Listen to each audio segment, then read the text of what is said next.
In this video, you'll discover how to paint sky and water by applying transparent glazing layers of gradated washes.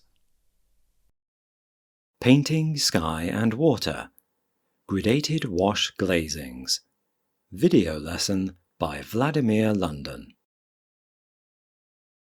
Here is the artwork that I will achieve by the end of this video lesson. I make a fast sketch with watercolors, using the outline and wash painting technique, not only to capture the feeling of the place, but to have a reference image when I am back in the studio, so that I can make a larger and more detailed watercolor painting. I am now back at the studio, where I have already made a drawing on the watercolor paper, and it is time to decide on the colors. I have already tested how different pigments mix and look together with each other, and now I can pre-mix those pigments for the wash. The first paint I mix is yellow ochre from a St. Petersburg manufacturer.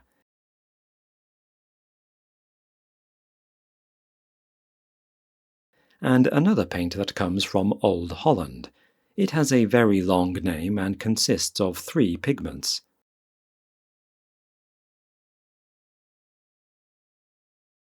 I did not mask the cityscape outline, and to preserve the white paper, I simply paint around the buildings. Because liquid paint flows down on the tilted board, there is no risk of paint running over the buildings on the background. Because this is a gradated wash, after each band of brush strokes, I add clean water into the saucer to make the mix slightly lighter. I finish this wash by absorbing the excess bead with a damp brush and then leaving the watercolor paper to fully dry. To make the color of the sky at the horizon even warmer, I will do one more gradated wash, this time applying the rose color. For the wash, I am using a soft natural hair brush from Escoda. This mop brush takes a lot of water and releases it nicely onto the paper surface.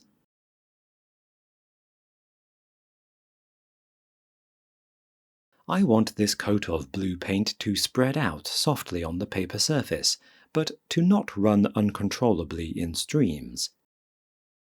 That is where the feeling of the right balance, of how much water is on the paper and on the brush, becomes very handy.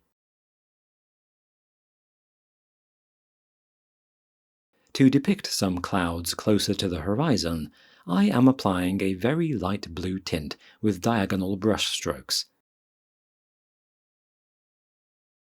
With the sky fully complete, I now take care of the sea, which will also be painted with gradated washes in multiple transparent glazing layers.